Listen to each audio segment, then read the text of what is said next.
नमस्कार प्रिय दर्शकों, हाजिर हूं मैं बेहद अद्भुत योग लेकर। पहली बात तो ये योग बेहद कम कुंडलियों में देखने को मिलता है। क्या पता आपकी कुंडली में हो, इसे खोज पाना थोड़ा सा दिक्कत में रहता है। प्रिय दर्शकों, हर कोई व्यक्ति इस योग को देखने में सक्षम नहीं होता है, इसीलिए मैंने बोर्ड का भी उपयोग किया है और मैंने आपको पहले ही लिखा है बेहद दुर्लभ है ये योग, बेहद बहुत कम कुंडलियों में आपको देखने को मिलेगा। प्रिय दर्शकों, इस योग को मैं आपको समझाता हूं। थोड़ी सी परेशानी आपको आ सकती है अगर आप ज्योतिष नहीं जानते हैं, मैं पहले ही आपको बता रहा हूं। अगर आप थोड़ा सा भी ज्योतिष जानते हैं या आप मेरे कार्यक्रम देखते हैं, आज पहली बार आप मेरे कार्यक्रम नहीं देख रहे हैं, तो आप इस योग को अवश्य जान पाएंगे। प्रिय दर्शकों, क्या कहता है प्रिय दर्शकों ये योग, समझिएगा। ये योग कहता है कि जन्म कुंडली का नवम भाव, जिसे हम भाग्य भाव कहते हैं। मैंने मीन लगन की कुंडली ली हुई है, क्योंकि काफी बार दर्शक कहते हैं कि सर हमारा लगन तो आप बनाते ही नहीं, लगन से कोई महत्व नहीं, वो काल पुरुष का लगन होता है जो हम मेष राशि का बनाते हैं, ताकि हर एक व्यक्ति भावों को समझ पाए।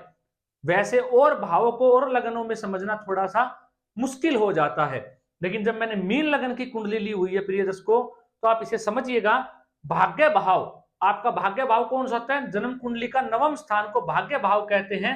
वो आप किसी भी लगन की कुंडली के हो, आपके यहां कुछ भी लिखा हो या इस भाव में कुछ भी लिखा हो, प्रिय दर्शकों मैं नए दर्शकों के लिए बता रहा हूं, वो भाग्य भाव आपका यही रहने वाला है। तो भाग्य भाव और दसम भाव आपकी जन्म कुंडली में, क्या कहा? भाग्य भाव और दसम भाव जन्म कुंडली के अंदर आपके युति करके बैठ जाए, इनके भावेश। जैसे कि मैंने उदाहरण से यहाँ पे लिखा हुआ है, भाग्य भाव का स्वामी कौन बना मीन लगन में? मंगल। और दशमेश कौन बना? गुरु ग्रह। प्रिय दर्शकों, तो क्या हुआ? वो धन भाव में जाके युति करके बैठ जाए। क्या हो? युति करके बैठ जाए। और नवमांश कुंडली के अंदर प्रिय दर्शकों, नवमांश कुंडली आप इसे ही समझ लीजिए ताकि आप समझ पाए, या कोई भी आपने कुंडली खोली, D9 चार्ट की मैं बात कर रहा हूं, उसमें जाके देखिए कि आपके नवम भाव का स्वामी जो D9 चार्ट है, उसमें देखिए, उसमें नवम भाव का स्वामी जो भाग्य भाव का स्वामी है, उसमें भी यही भाव बनेगा D9 चार्ट में।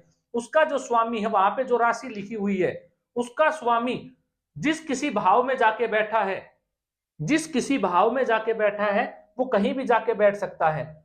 उसका स्वामी उस राशि का स्वामी, यहां जो मैंने आपको बताया था आपकी लगन कुंडली के अंदर, मैंने कहा था अगर आप ज्योतिष नहीं जानते हैं, नहीं समझते हैं, तो ये आपको समझना थोड़ा सा मुश्किल हो सकता है प्रिय दर्शकों। लेकिन मैं अपनी तरफ से पूरी कोशिश कर रहा हूं कि आपको समझा पाऊं, आप समझते चलिए प्रिय दर्शकों। और वो जो नवमांश में भाग्य भाव का स्वामी जिस राशि में जाके बैठा है, उस राशि में का जो स्वामी है, उस ग्रह का, मान लीजिए आपके, मैं आपको अलग तरीके से भी समझाऊंगा। अब वो जाके आपकी लगन कुंडली में आके बैठ जाए आपके धन भाव में, तो प्रिय दर्शकों आप लिख लीजिएगा, आप यकीन मान लीजिएगा, आप यकीन मान लीजिए, इस चीज को लिख लीजिए कहीं, कि ऐसा जातक अपनी किस्मत लिखवा के लाया है, सदैव लक्ष्मी उसके पास रहेगी। लक्ष्मी कभी भी उससे दूर नहीं जा सकती है, धन उसके पास सदैव रहने वाला है। ऐसा जातक ने इतने पूर्व जन्म में इतने श्रेष्ठ कार्य किए हैं कि वो इस जगह पे जन्म ले रहा है, ऐसा भाग्य लेके पैदा हो रहा है। ऐसा जातक को कभी कोई रोग नहीं होता, ऐसा जातक निरोगी होता है। अपने आप में ये योग दुर्लभ है, बेहद कम कुंडलियों में मिलता है, लेकिन जिसके भी कुंडली में है, अब मैं क्या ही कहूं, वो स्वयं खुद बैठ के नारायण के पास या ब्रह्मा के पास उसने अपना भाग्य लिखवाया है प्रिय दर्शकों, खुद बैठ के। इतना जबरदस्त, इतना महान, इतना श्रेष्ठ योग है प्रिय दर्शकों ये। लेकिन ये बेहद दुर्लभ है, बेहद कम कुंडलियों में आपको देखने को मिलेगा ये योग। अब प्रिय दर्शकों मैं आपको समझाता हूं, समझाने में ताकि थोड़ी आसानी हो आपको। आप मान लीजिए आपकी कुंडली वृषभ लगन की है।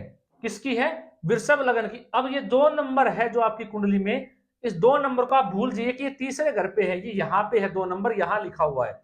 जब आप 2 नंबर यहां लिखेंगे तो क्या होगा?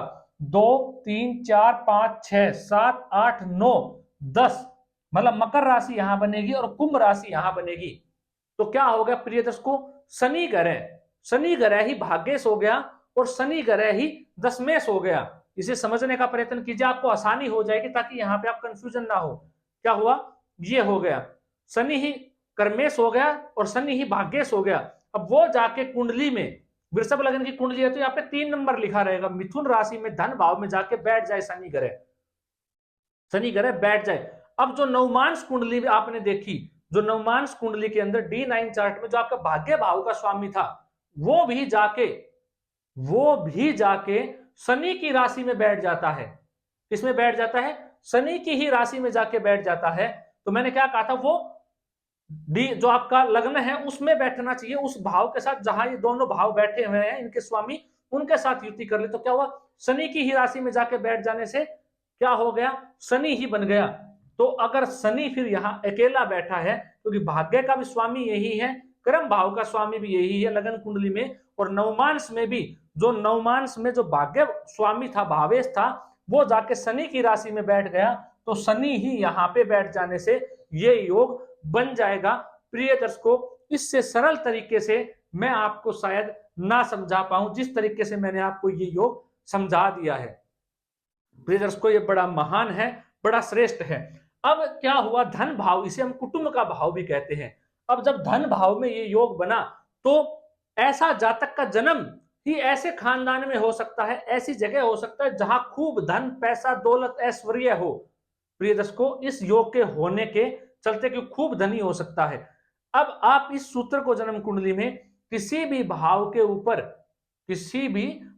ऊपर घटित करके देख सकते हैं। जरूरी नहीं है कि धन भाव के ऊपर ही, तीसरे भाव में भी लागू कर सकते हैं, चौथे भाव में भी लागू कर सकते हैं, क्योंकि कार्यक्रम बेहद बड़ा हो जाएगा अगर हम इस प्रकार से सभी भावों पे देखेंगे। अगर आप चाहते हैं कि हम सभी भावों के ऊपर इस योग को जाने, तो आप कमेंट कीजिएगा, मैं आपके लिए कार्यक्रम बना दूंगा। लेकिन उससे पहले प्रिय दर्शकों, अगर अभी तक आपने अपने कर्तव्य का निर्वहन नहीं किया है, मेरा मेहनत आना नहीं दिया है, अदा नहीं किया है, इस चैनल को सब्सक्राइब करके, तो क्यों नहीं किया प्रिय दर्शकों, हबी की हबी चैनल सब्सक्राइब कीजिए और उस वीडियो लाइक कीजिए और शेयर भी कीजिए, ताकि आने वाला जो भविष्य है ज्योतिष का वो सुधर पाए और मैं आपके लिए कोई बेहद अनोखे कार्यक्रम इस प्रकार के लेके आ सकूं, ताकि मुझे भी मजे आए काम करने में और आप लोगों तक नए नए कार्यक्रम पहुंचाने में। आज के लिए इतना ही प्रिय दर्शकों, इजाजत दीजिए मुझे, मिलता हूं कोई नया और अद्भुत कार्यक्रम लेकर। नमस्कार।